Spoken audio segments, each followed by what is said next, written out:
Hey there, and welcome to Faith and Finance, where your values and your financial vision come together.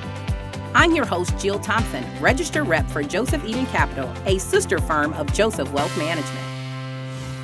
Every week, I'll be walking with you through the tools, truths, and strategies that help you build wealth with purpose, clarity, and peace. Because your money isn't just about what you have, it's about what you're building. Let's get started.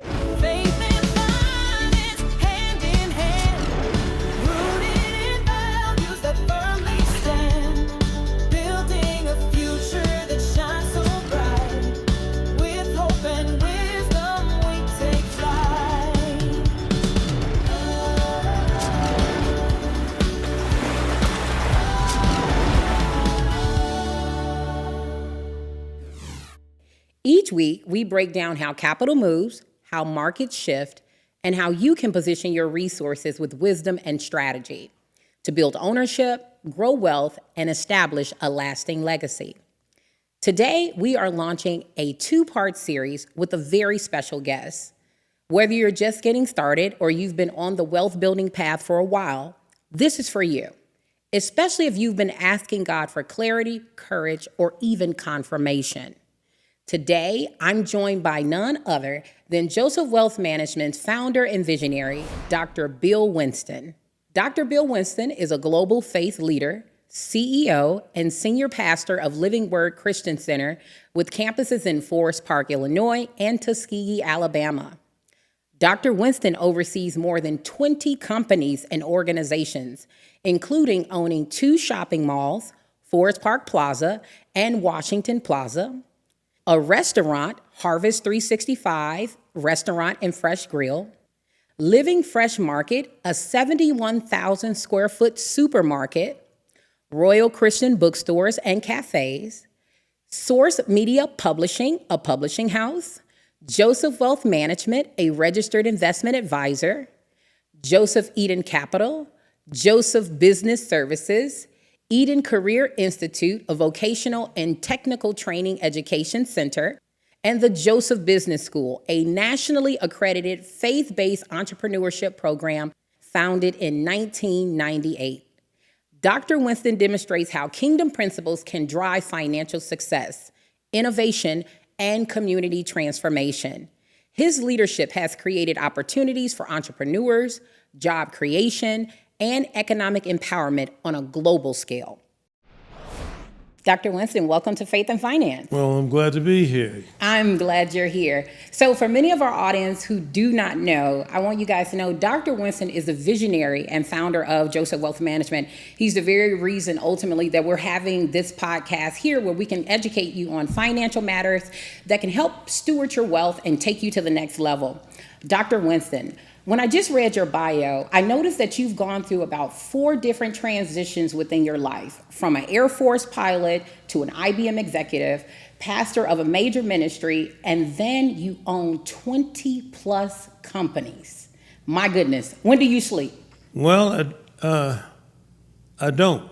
And it says, no, I do sleep, but what you do is you have to put yourself in a place where the companies basically can be managed without you. If you're not there and you have a company, you're going to have a lot of problems. Yeah. Because you got to get the kind of people that can manage a company and do it the way you'd like it done, and with you not being there. So they have to have the vision, they have to have the right spirit, so forth and so on. Wow. And so because of that, we've been, somewhat successful. Yes, and we have this here today. But can you take us back to your earlier years for those of us who are watching right now, and they're maybe at that place where they're starting where you were, the Air Force pilot to the IBM executive. Can you talk about vision?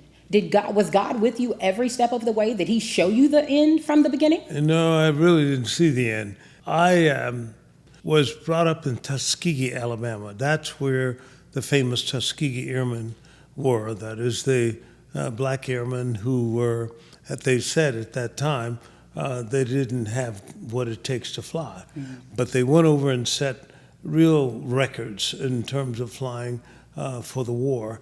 And a lot of those were being trained down at Tuskegee when I was just a kid. So I used to watch them fly in Moton Field there, and the same gentleman, Chief Anderson, who trained them, it was still around when I finished college there and was training to go to pilot training.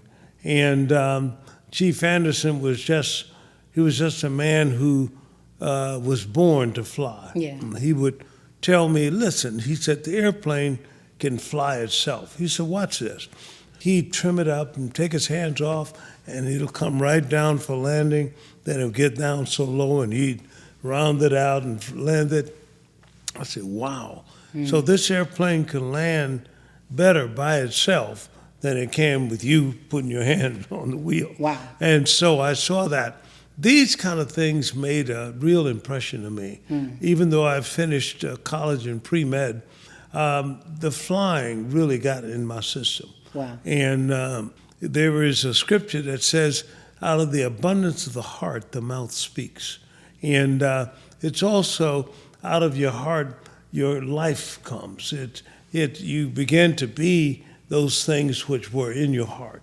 And so I decided to go ahead and go into pilot training. One thing that helped me make that decision is that they were drafting. And I wasn't going to let myself drafted and go somewhere that I didn't want to go. So I went to pilot training in Texas, and I tell you, what an experience there. It taught me a whole lot about myself. I found that a lot of your success is wrapped up in your self-esteem, and that a lot of people haven't seen themselves successful. They haven't been in that competitive environment where they've had to win. Yes. And when I got the pilot training, I was the only black that was in my class. They have a class of about 40 people and 2 classes going through at the same time. Well, I qualified for fighters. If you at the top part of your class, you qualify as fighters, and then the lower part, you get other airplanes and helicopters. So I did that, and then I went to my assignment, which was an F-4 Phantom, and there I went to radar school and RTU and so forth, and ended up in Vietnam. And so that was a trip within itself. But it's amazing how you get used to danger. Yeah. And pretty soon, after about 3 or 4 months, you get over it. You have to stay on a tour as 1 year. And so I did that and flew over 200 missions, combat missions there, and then came back and did some other training. And then eventually I said, well, I don't think I want to do this for the rest of my life. And I got out. I really didn't know what I was going to do. But when I got out, somebody said, you look like an IBMer. I said, what does that look like? And so they began to talk about it and what an IBMer is and computers. I said, okay, well, maybe I'll do that, I did go for an interview for a job in biology, and it was at a biological center. And I ended up, they said, let me show you where you would work. And they took me about 7 stories underground. Yeah. And I knew right then I didn't want to work there. And I could just see myself 7 stories underground. But anyway, so I got out and got with IBM. That's when I really learned a lot as well about business, how business works, what is revenue, what is expense, and all the basics of business. As a matter of fact, we went to business programs for 2 or 3 weeks at a time with some of the professors of Harvard and so forth coming down teaching us. So that went very well. I did very well at it. I had some struggles to begin with, but I worked them out. And then, but I saw how business was run. I saw the different CEOs and how they ran their businesses. And I had to work the business, their business out on a flip chart or some kind of presentation device. Yes. And the next thing you know, I went out and made them a presentation of their business and how they could succeed by using my equipment. And so I did well there, sold computers, and then got to management and had a team that sold, and then I got promoted again and again. Wow. So I did very well. But then I said, this thing right here is just, I have a feeling that I'm supposed to do something else. Wow. And that's when the call came on my life, that I was to be in ministry. So God said, I'm going to put all those together for you. And he started putting all those together in ministry. And I started in ministry in Chicago. I'll put the picture up there. And I started in Chicago, and this is where we started. It's down on the west side of Chicago. It was one of the roughest areas in Chicago. A lot of drugs, so forth and so on. But that's where I started. Got my feet wet, and then pretty soon, just because of knowledge, just began to grow and expand. And now we own 2 shopping malls, and maybe you can put the picture up there again and show you the kind of place I am now. Now that's when I'm managing all these businesses and so forth, and things are working out just fine. Wow. So, as I'm listening to you, Dr. Winston, you actually covered a lot. You talked about in military, it gave you a discipline. IBM taught you strategy, taught you how to run a business. Ministry prepared you for the people. And now, literally, we've launched the Joseph Wealth Management, where ultimately God has given you this as a vision for the people for the end time of what's to come in preparing the church. Oftentimes you talk about storehouses and creating it as a sovereign wealth strategy. Can you talk a bit about it? Well, you need a storehouse. Right now, we are using different places like banks and things like that to store our goods. Yes. But this storehouse that we're talking about now is a place where you can invest, and not only that, but through that investment, whoever is handling your account, that we could take a part of that you would make in terms of profit, if you will, and actually help pay for some of the real needed programs in the inner city. Yes. So now you can see I'm mixing everything together. Yes. And everything's paying off. So we have the Joseph Storehouse program, which people are actually investing and making money at the same time, helping their country. That's in these T-bills. We're talking about buying something that we used to have U.S. savings bonds, Yes. as you remember. But now we can actually save and make money while we're doing it. The old way where you put a savings account and you did get interest on Yes. that account. Yes. But nevertheless, it's a place where I like the people of God to learn about investments. Yes. Most of the people, a lot of people who are very wealthy, have made a significant amount of that wealth in the stock market, in investments, in real estate. So we've got to get the idea for that. A lot of people think the church is a building, but it's not. It has nothing to do with a building. It's the people. It's people. Yeah. It's where people have been called out. So these people have been called out, and having a place where they can invest and learn about investing, and what the advantages of investment really are. What I like you're talking about is that ultimately there is a world's way of doing things, but then there's also a kingdom model where God ultimately wants to prosper his people. He tells us that in 3 John 2, beloved, above all things, he wished that we prosper and be in health even as our souls prosper. And here's what's funny. So there are people who are investing, and more of the elites and those that are in the world understand the power of investing, the power of creating a storehouse, the power of actually compounding, making your money work for you while you sleep. That's right. What do you think is the disconnect as to why we don't see this as prevalent in the church? Usually what happens is the people of God have somewhat, many times, an image problem. And it's not that they're afraid to get out and do things, but an image affects people. It it will make you make decisions that Yes. perhaps are not the best decision. People with low self-esteem and so forth. So a lot of people come in the church because they need help and so forth. They have had bad situations and have had some history that they'd like not to think about. And so they come in the church to get cleansed. They come in the church to get made whole. But that soul prospering is very key. Yes. And that image of who they really are in God's eyes has got to come. And that's why I say in the world, they start with the end in mind. But in the kingdom, you start with the image in mind. And there are people who came back from spying out the land of Canaan in the Bible. And when they came back, these 10 spies said, we can't take it. Yes. We're of ourselves we see ourselves as grasshoppers, and so are we in their sight. Well, because of that group of Israelites died in the wilderness, never got into God's best.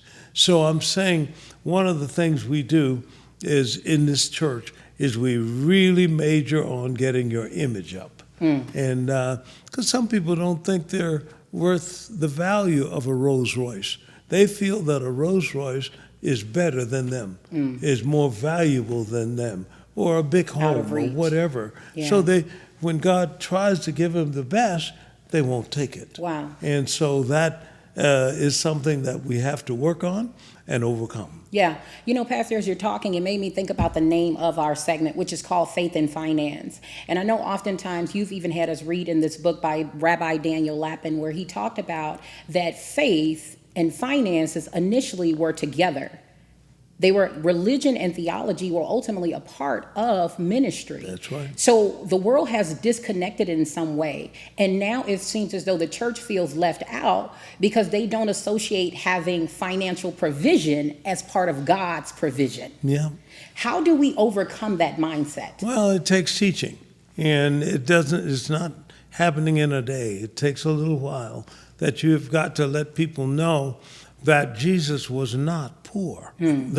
They start with that. And I think it starts with teaching, because I was on looking at television one night on the news, and this lady was on who happened to be over a theological department, and she said you can't be rich and go to heaven. Yeah. And so that damages people when you say that, because it's the wrong idea. The Bible tells us to rightly divide the word, not wrongly. So the idea about God the Father is rich. And if he has children or a family, they have the same status as God the Father. Yes. It's not something that you, it's not a kind of a richness that you want to just flaunt it. It's not for flaunting. It's not for that at all. Not. But it's to help people. Yes. See, and a lot of people don't know that as a reason to be rich, so they never think you should be. And I'd rather be rich than poor. Yeah. You know, because poverty is a part of the curse. Yes. And God doesn't want anybody to be poor. As a matter of fact, he wants you to get the money so that you could help those who are poor. And help the poor. Exactly. And they need food, and they need sustenance, and they need a job, they need skills, everything like that. Yeah. Well, we take the money and help those things to become a reality in their lives. That's good. And Pastor, as you're talking, it reminded me that our company is called Joseph Wealth Management. Correct. But ultimately, you took it from the story of Joseph in the Yeah. Bible. Yes. And we see that Joseph actually created an economic solution where he fed people in times of famine. That's Can you correct. talk a bit about what was your vision when you decided to name us Joseph Wealth Management? I like Joseph. I mean, he's my man. So Joseph, you know, he had this dream, and he told his brothers about the dream, and they got jealous of them. Now, his dream was a big dream, because he even dreamed that his brothers bowed down to him, you know, and so that really incensed them, and they tried to kill him. Well, they decided not to, and they sold him instead to a traveling band of Ishmaelites. Wow. These are businessmen going from another place down to Egypt. Well, they went down to Egypt and sold Joseph again as a slave, and he worked for a man named Potiphar. Once he started working for him, Potiphar's business began to grow. That's because the blessing was on Joseph for increase. Yes. And no matter where he went.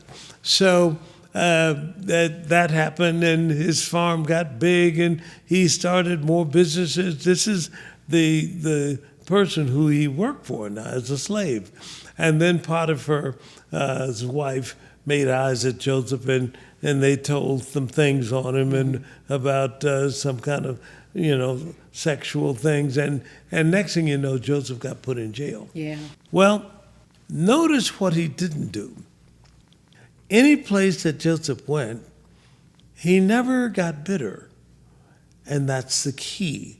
And that's why I say that people who don't know the Bible, have no real relationship with God through Jesus, could lose out at this point. The reason why is because evil can put such pressure on you until that hating people and so forth becomes second nature.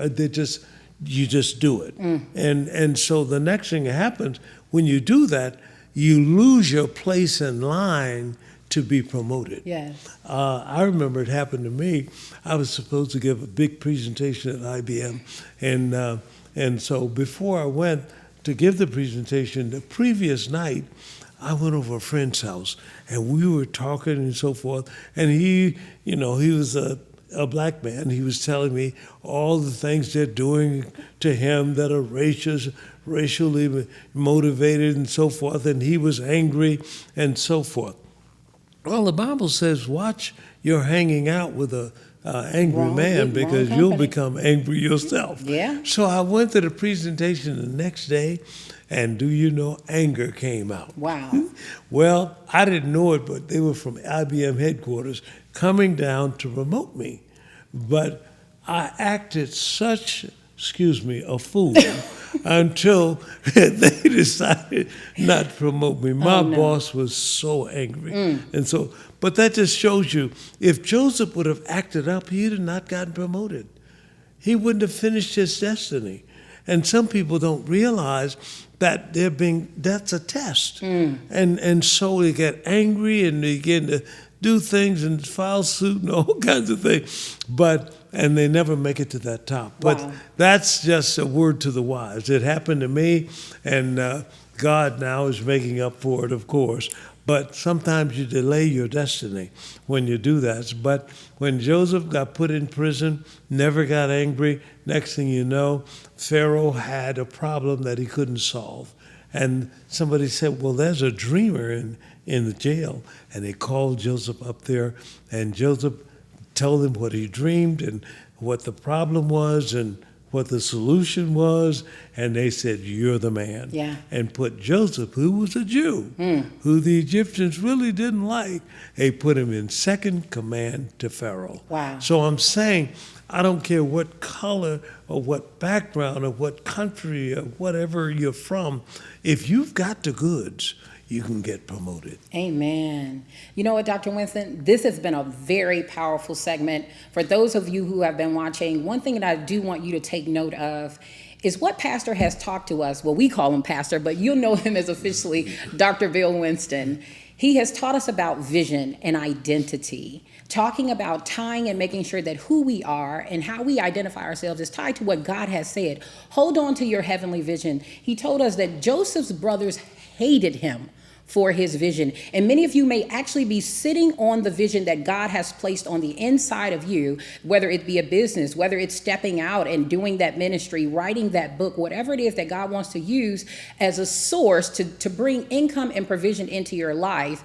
God is waiting on your yes in this moment. What I like, Pastor, is that you've told us is that Joseph ultimately was guided step by step. I can also see that God is no respecter of person. You literally went from an Air Force pilot to an IBM executive to a pastor to owning 20 plus companies. Yes, indeed. Talking about how God ideally will guide your footsteps and your vision. $200. $200. Tell those who do not know about the $200, because I know many of you are probably listening like, what is $200? What is he talking about? Can you tell them just a bit about the $200? This is when I was called, and I went to theology school, and then when God told me where to go, he said, go back to Chicago. Well, I came to Chicago with only $200. No more savings, no nothing. Me and my family, but God told me to come here. A dear sister said that God spoke to her and told her to take us in until we get started in Chicago. That was God all the way.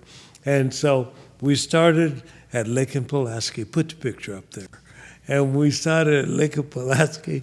That was where it was all started. They stole my car and everything. I mean, we were catching the bus, walking to that bad neighborhood.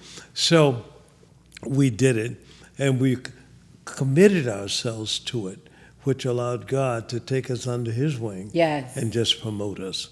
So we got to the next place and the next place and the next place.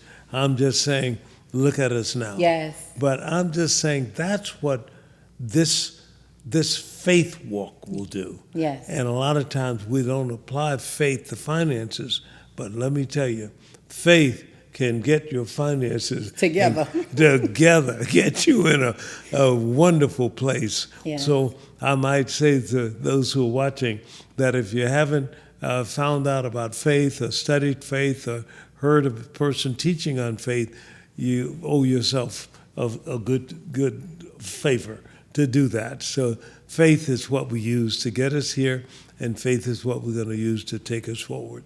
Amen. Dr. Winston, we want to thank you for sharing such a powerful word. To everyone listening, your vision matters and your storehouse matters. Write that vision, pray over it, and prepare to build. Visit josephwealthmanagement.com to schedule a call and take the next steps in aligning your finances with God's purpose. And don't forget, part 2 of this conversation drops next week, and we're going to dive deeper into kingdom ownership, stewardship, and financial dominion. You don't want to miss this. Be sure to like, share, and subscribe. Make sure you hit that notification bell, and be sure to tune in for our next episodes of Faith and Finance. We'll see you soon.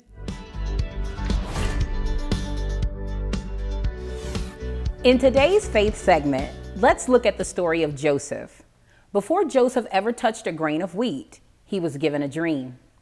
Joseph was just a teenager when God gave him a vision. Not a job title, not a business plan, but a vision. A picture of leadership, of stewardship, of impact. At first, that vision didn't come with applause. It came with betrayal. Thrown in a pit, sold as a slave, falsely accused, forgotten in prison. But the dream never died. In every setback, Joseph stewarded the moment. In Potiphar's house, he rose to leadership. In prison, he managed resources. And when Pharaoh needed answers, it was Joseph's vision, forged in the dark, that finally brought light to a nation. Here's the truth. Provision is tied to vision, but not your vision, God's. Joseph didn't hustle his way to the palace. He served his way with purpose. And when the famine came, he already had the strategy because heaven had shown him years before. If you're waiting on provision, ask yourself, have I received the vision? Because God doesn't bless ambition, he blesses assignment. Write that vision, steward the moment, and prepare your storehouses today.